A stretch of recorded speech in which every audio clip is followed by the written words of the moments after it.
how many of us have stood the test of time to say, regardless of who is stopping me to be the change, I am going to be the change in the capacity I can.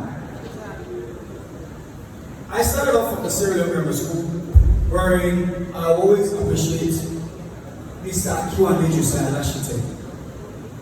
When we go to schools like the serial grammar school, we have like 5 from 5, A, B, C, D, and there's supposed to be an English language practice. So they take the best in all these 5 classes in Form 1 and choose among that best to give one person the prize. And all of us will open stand, the balcony, clapping for this person at the prize giving. Alright, the reason why we do that, not because we're not equally intelligent, but we're intelligent at various capacities. We have A, B, C, D, and sometimes even E, for 1A, for 1B, for 1C. They were intelligent students or pupils on these various classes, but they were at various levels.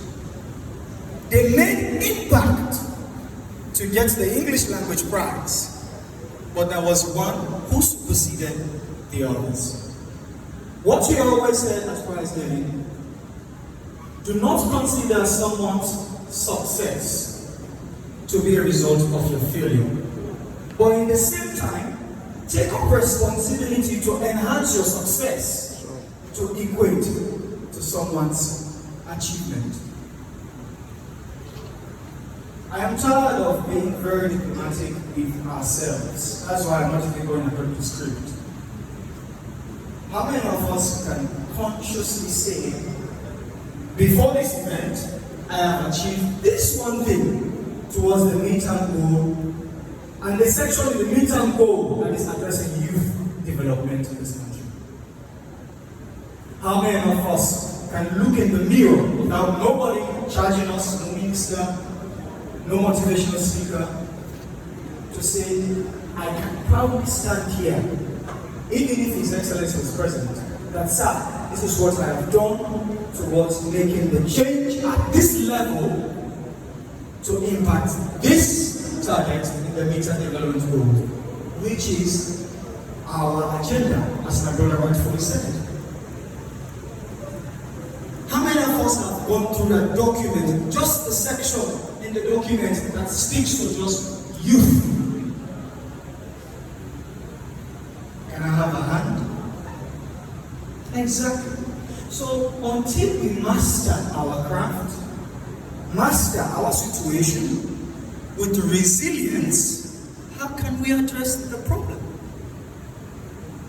This morning, we were challenged, all of us, not the organizers, because when the location was changed, all of us felt or done of it. Some people reacted, some people were pissed. But it was in my capacity, in my responsibility to intervene, regardless of who I am. I'm not part of the organizing committee. Some people saw me moving up and down. I was a speaker sent here to represent somebody from Australia, who's also equally a diplomat. But you put diplomacy aside and redress a common challenge we all are faced with.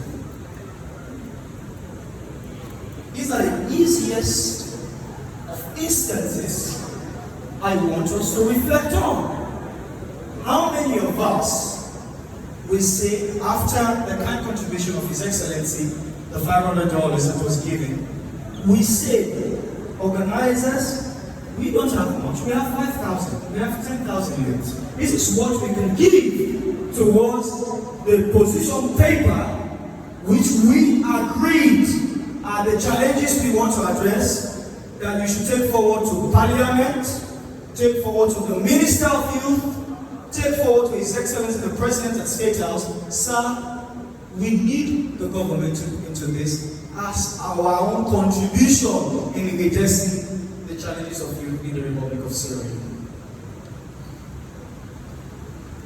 See, sometimes the reality on ground, we need resilience.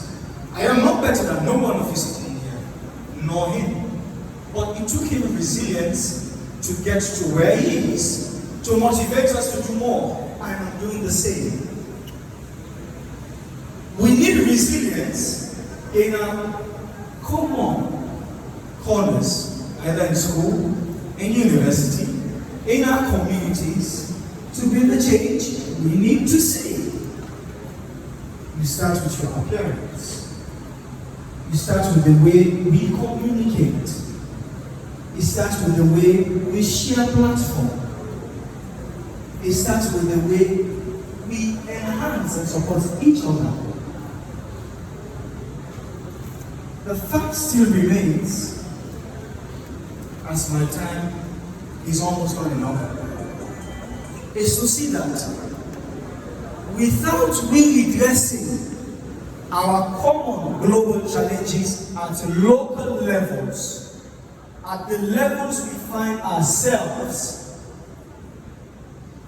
we can't stand in front of the bigger ones, which are at national, either we take it as cabinet, parliamentary, or global. Resilience starts with us where we are today. What can we take back home to the various provinces, neighboring countries we're coming from, and say, this is this one challenge I am going to try to address in my capacity and be the change I want to see. Ladies and gentlemen, without further ado, I give you this assurance. If I could stand here today in this small capacity of mine to share this small knowledge of wisdom, you too can do it. I don't need to be a motivational speaker. I don't need to be on camera. But I can be the change I want to see. And thank you for your kind attention.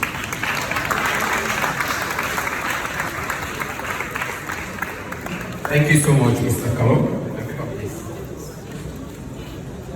We'll go straight to the next speaker, Mr. Abdul Martinez.